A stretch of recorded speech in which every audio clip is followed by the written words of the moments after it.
नमस्कार दोस्तों, कैसे हैं आप लोग गाइस। उम्मीद करती हूँ आप सब लोग बहुत अच्छे होंगे। केंद्रीय कर्मचारियों का महंगाई भत्ता होगा शून्य। क्या न्यूज़ निकल कर सामने आ रही है, डिटेल पर बात करते हैं। और बहुत ही ज़्यादा इम्पॉर्टेंट न्यूज़ निकल कर सामने आई है। बेसिकली महंगाई से लड़ने में कर्मचारियों को वेतन के अलावा डीए का भी बड़ा सहारा मिलता है। फिलहाल केंद्रीय कर्मचारियों को 50% से ऊपर डीए मिल रहा है, जो जल्द ही बेसिक सैलरी में मर्ज किया जाएगा। अगले साल 8वां वेतन आयोग लागू होने का भी समय आ गया है। इसके गठन को भी मंजूरी मिल चुकी है। इसलिए कर्मचारियों में सैलरी में डीए के मर्ज होने की चर्चाएं भी बड़े स्तर पर चल रही हैं। नए वेतन आयोग में सबसे ज़्यादा बदलाव डीए व अन्य भत्तों में देखने को मिलेगा। नया पे कमीशन लागू होते ही महंगाई भत्ते के ज़ीरो होने के सबसे ज़्यादा आसार हैं। नए वेतन आयोग की सिफारिशों पर जल्द होगा मंथन। जनवरी माह में केंद्र सरकार की ओर से नए वेतन आयोग के गठन को मंजूरी दी जा चुकी है। अब सिफारिशों को तय करने के लिए चेयरमैन और पैनल सदस्यों का भी गठन जल्द ही होने की संभावना है। 8वें वेतन आयोग लागू करने से पहले सरकार की ओर से नए पे मैट्रिक्स भी तय किए जा सकते हैं। कर्मचारियों का मानना है कि डीए को सैलरी में मर्ज करने को लेकर भी विशेष रूप से मंथन होगा। यह मानना है कर्मचारियों का। कर्मचारी इस बारे में जोर तोड़ लगा रहे हैं कि 2026 तक महंगाई भत्ता 50% से काफ़ी ऊपर पहुंच जाएगा। तब तक यह लगभग बस 62% हो सकता है। अगर नियमों और प्रावधानों को देखें तो यह अब तक बेसिक सैलरी में मर्ज कर दिया जाना चाहिए था, लेकिन अब तक ऐसा नहीं हो सका है। अब नए वेतन आयोग के समय ऐसा किया जा सकता है। इसे ज़ीरो करके बेसिक वेतन में मर्ज किया जाना तय माना जा रहा है। हालांकि कुछ कर्मचारी अब भी इस बात से पूरी तरह से सहमत नहीं हैं, क्योंकि सरकार ने ऐसा करना होता तो 2024 में ही जुलाई का डीए बढ़ने पर कर दिया जाता।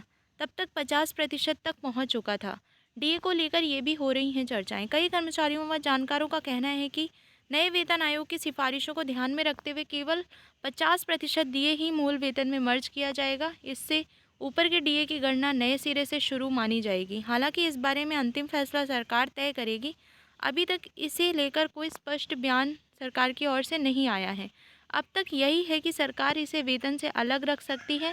नए वेतन आयोग के लागू होने के साथ साथ कर्मचारियों की नज़रें डीए को मर्ज करने के की ओर भी बहुत ही ज़्यादा तेज़ी से टिकी हुई हैं। डीए ज़ीरो होने से क्या होगा असर, चलिए बात कर लेते हैं। अगर ज़ीरो हो गया तो फिर इससे क्या प्रभाव पड़ने वाला है आपकी सैलरी पे। अगर कर्मचारियों का डीए फिर से शून्य हो जाता है तो इसका असर अन्य भत्तों पर भी पड़ेगा। अगले साल जनवरी माह से नया वेतन आयोग लागू होने पर डीए ज़ीरो होता है तो फिर 6 माह बाद जब जुलाई का डीए बढ़ेगा तो अगली बढ़ोतरी नए सिरे से जुलाई से ही शुरू मानी जाएगी। तब तक डीए ज़ीरो रहेगा। डीए या वेतन की कैलकुलेशन अगली बढ़ोतरी के बाद ही तय की जा सकेगी। इस तरह से आगे के समय में दूसरे भत्ते व अन्य लाभ कैलकुलेशन के हिसाब से प्रभावित होते हैं। ऐसे बढ़ाया जाता है डीए। महंगाई भत्ते में बढ़ोतरी अखिल भारतीय उपभोक्ता मूल्य सूचकांक के आंकड़ों को ध्यान में रखते हुए की जाती है।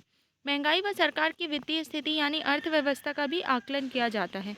इसके अलावा डीए की कैलकुलेशन फिटमेंट फैक्टर के आधार पर होती है, और ये फिटमेंट फैक्टर कितना बढ़ेगा ये हर 6 माह के एआईसीपीआई के आंकड़ों पर निर्भर करता है। एआईसीपीआई आंकड़ों में बदलाव के कारण ही डीए की भी बढ़ोतरी हर बार अलग अलग की ही होती है। इतनी हो जाएगी न्यूनतम सैलरी। अगर डीए को बेसिक सैलरी में मर्ज किया कर दिया जाता है तो कर्मचारियों की कुल सैलरी बढ़ जाएगी। सही तरीके से डीए मर्ज होने की गणना को देखें तो यह इस तरह तय हो सकती है कि फिलहाल के न्यूनतम वेतन 18,000 को 50% महंगाई भत्ते यानी 9,000 की राशि में जोड़ दिया जाए। यानी डीए मर्ज होने पर कर्मचारियों की कुल 27,000 न्यूनतम सैलरी हो जाएगी। कर्मचारी इसके मर्ज होने की इसलिए उम्मीद लगाए हुए हैं क्योंकि नए पे कमीशन पर 50% से अधिक डीए को बेसिक सैलरी में मर्ज किए जाने का प्रावधान रहा है।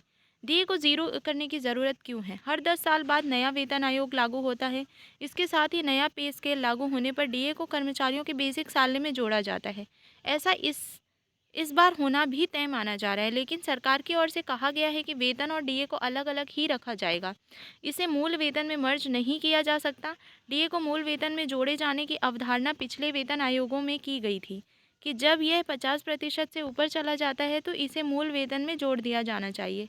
सरकार की ओर से हर साल 2 बार डीए बढ़ाया जाता है। ये आमतौर पर 3 या 4% की बढ़ोतरी होती है। इस हिसाब से हर 10 साल में यह करीब 60% तक हो जाता है। यही कारण है कि अब इसके बेसिक सैलरी में मर्ज होने की चर्चाएं हैं। पहले भी किया जा चुका है डीए को मर्ज। जानकारों का कहना है कि कर्मचारियों के डीए को मूल वेतन में जोड़ने से सरकारी खजाने पर बोझ बढ़ता है। इसी कारण इसे मूल वेतन में जोड़ा जाना संभव नहीं हो रहा है। 2006 में छठे वेतन आयोग में फिटमेंट फैक्टर 1.87 था।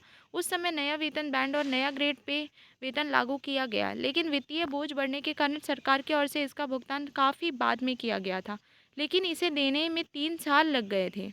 इससे पहले पाँचवें वेतन आयोग में भी डीए को बेसिक सैलरी में मर्ज किया गया था। तब डीए एक 187% था। ऐसे ज़ीरो हो जाएगा डीए। आठवां वेतन आयोग लागू होते ही डीए सैलरी में मर्ज हो सकता है। ऐसे में यह फिर से शून्य से शुरू हो जाएगा। कर्मचारी मान रहे हैं कि 50% से डीए पहले ही ऊपर जा चुका है। ऐसे में यह नए वेतन आयोग में बेसिक सैलरी में मर्ज होने पर फिर से ज़ीरो हो जाएगा। एक्सपर्ट्स के अनुसार जनवरी 2026 में नया वेतन लागू होने पर ऐसा हो सकेगा। तब जनवरी 2026 से लेकर जून 2026 के एआईसीपीआई इंडेक्स का आंकड़ा आने पर तय हो सकेगा कि महंगाई भत्ते में कितनी बढ़ोतरी की जाएगी। ये बात क्लियर होने में अक्टूबर तक का समय लग सकता है। इसके बाद ही डीए शून्य हो सकेगा। इस पर कोई एग्जैक्ट निर्णय आपको देखने के लिए मिलेगा।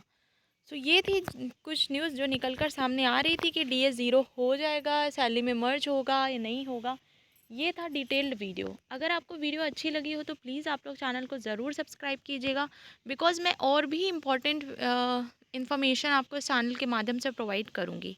तो आज के लिए इतना ही गाइज़, मिलते हैं अगली वीडियो में। जय हिंद, जय भारत। आई होप आपको वीडियो अच्छी लगी होगी।